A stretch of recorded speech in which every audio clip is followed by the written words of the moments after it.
Hey there, it's Ed from birthdaysuitblueprint.com, and today I want to start off with the first part of the mass education series. So there's going to be three parts to this. I'm going to run through the three main pillars that are really going to make up your body transformation.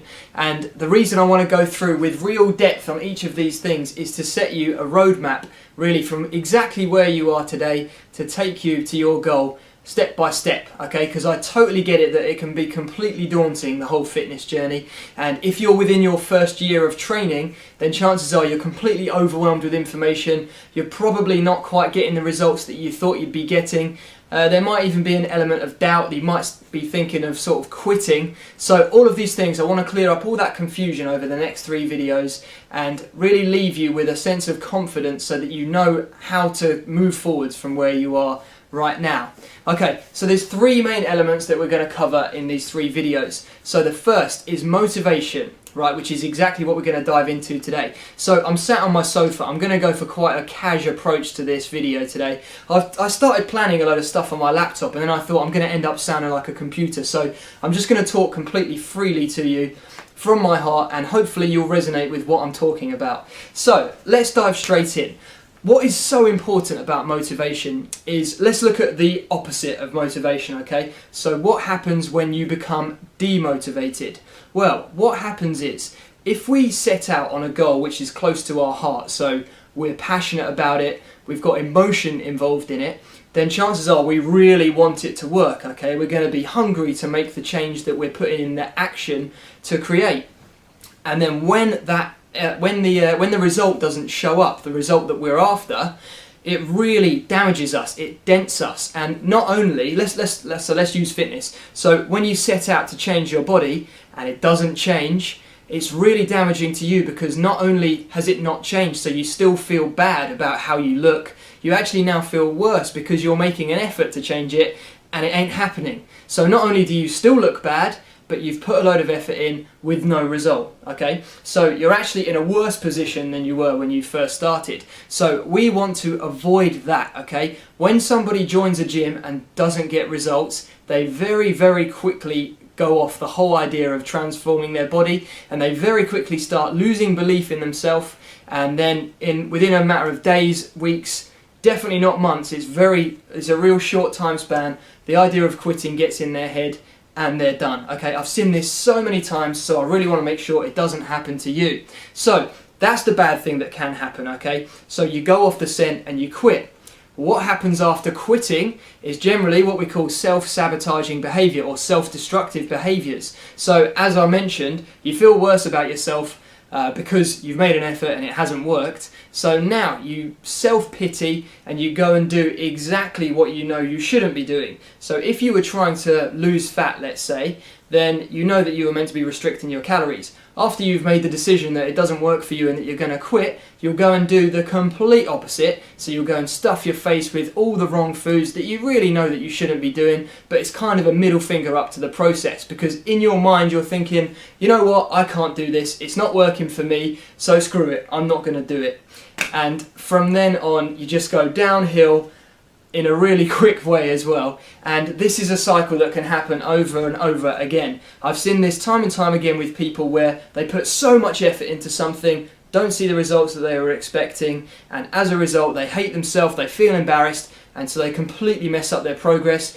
A few months down the line, when they realise, actually I'm still not happy with how I look, I still want to change, they then try it all over again, the same thing happens, they go too hard on it, don't get the result, get swayed off, and go back down. And it's just a downward spiral, because each time you probably put on a bit more weight or you lose a little bit more belief in yourself. So it's a really, really slippery slope.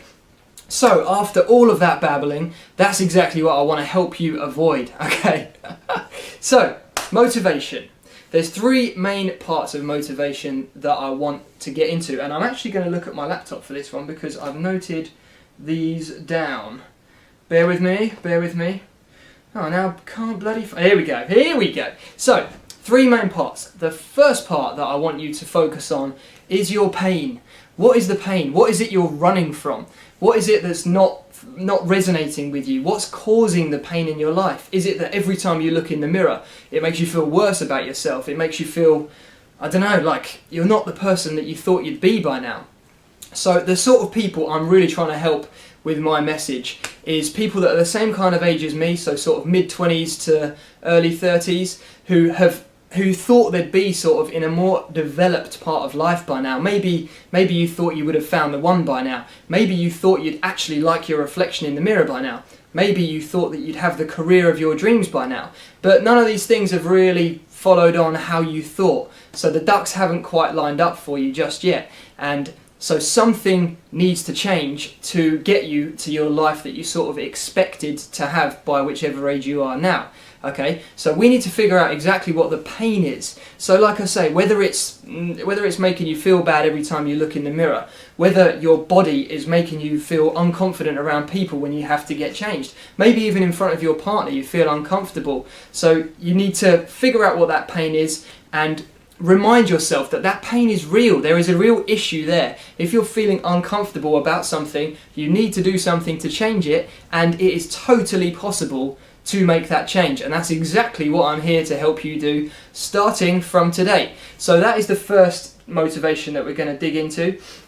The second type is the goal. Where do you want to get to? So we've talked about the pain, which is where you are today.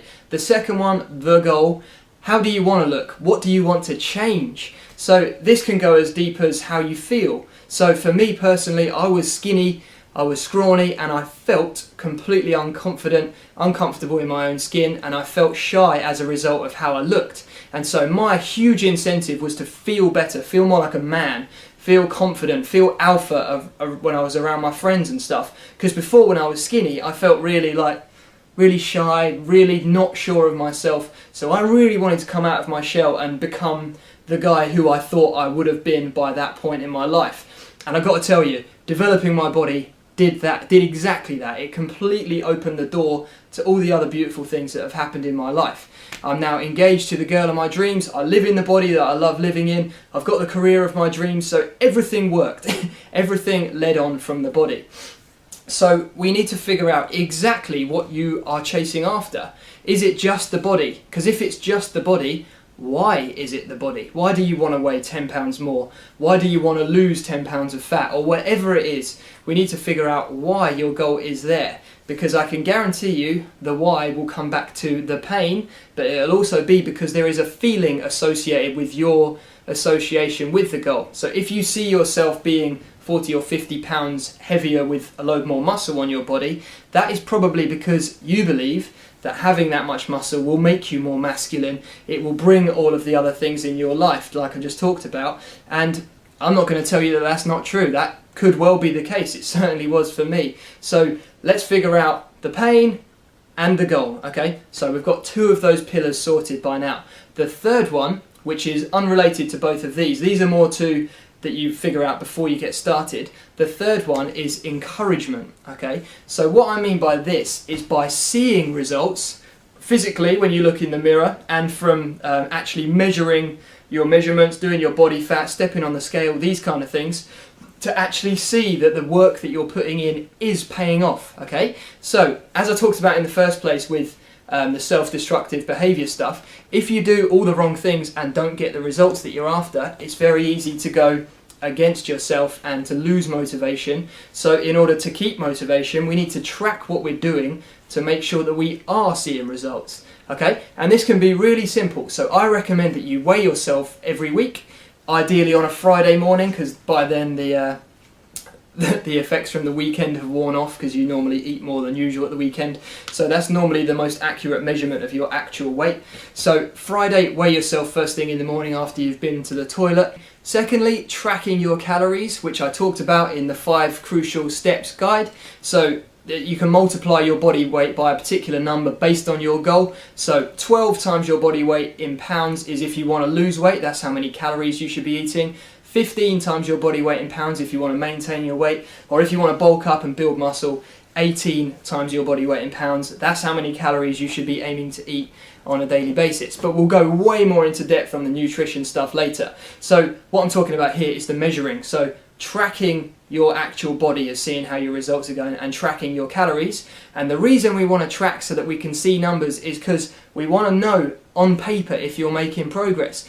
And when you see that you are making progress, it makes you feel so good because you know you're going in the right direction, and this is like a positive feedback loop that reminds you, I'm going in the right direction. When the going gets tough, you know that you're actually getting closer each day to your goal, so it's really easy to stay on track with what you're doing. However, if you don't track and you don't have a clue about your numbers, you're just using the mirror as your guide, it's really easy on a down day to see yourself, say something bad's happened in the day, so you're in a bit of a negative mind frame anyway. You have a look in the mirror and you think, you know what, I think I'm actually fatter than I was before I started, or actually I'm more scrawny. And because of your negative mind frame, you're seeing through negative eyes, and everything's gonna and so everything is gonna look to you kind of negative. And so it's very easy to talk yourself into seeing yourself in a bad light. People do this way too much. And again, as strong-minded as you are, it doesn't matter. We all have down days, we all think negative thoughts, and it's really easy to see yourself in a negative light. So make sure you track your numbers, okay? So I'll put the links below for the body fat calipers that I use, for a weight scale that I use, and also for my Fitness Pal, which is the calorie counter, which I highly recommend. It's free and it's so good. It's just got such a big bank of foods on there. It's so easy to use. And although calorie counting sounds like a complete ball ache, once you get into the rhythm of it, it's actually really damn easy. It takes like, I don't know, a minute after every meal. You just quickly log it in, bish bash bosh, done, and then you're all set. Okay, so that is the three things of motivation. So first, figure out your pain. Secondly, figure out your goal and figure out why it's your goal. And then once you're rolling, once you've started taking action on the food and the exercise, which we're going to cover in the next couple of videos and go into some awesome depth on, then you need to make sure that you're making progress and encourage yourself to keep going. That was something I didn't mention about. If you are measuring yourself, you're tracking your calories, you're tracking your weight, and you're not making progress, it's really simple to just make tweaks and adjustments to make sure that you start making progress. So it's actually really simple. Either way, whether you do or don't progress, you know what you're doing, and so you can make an informed decision about what to do next. So, I've rambled like crazy on this video. I apologise for my buzziness and my kind of all-roundness. I'm glad I didn't use the laptop actually, because that would have been really boring if I was sat here like, hello, yes, I would like you to do eat 500 calories per meal, and yeah, we don't want that. So I'm glad that I've rambled and I think I've covered everything with regard to motivation. I really hope that's helpful. In the next couple of videos we're going to go into some super depth on the exercise and nutrition side of things. If this has been helpful, please comment below, ask me any questions you need to, subscribe to my YouTube channel and like my video please, and I look forward to speaking to you more in the next video.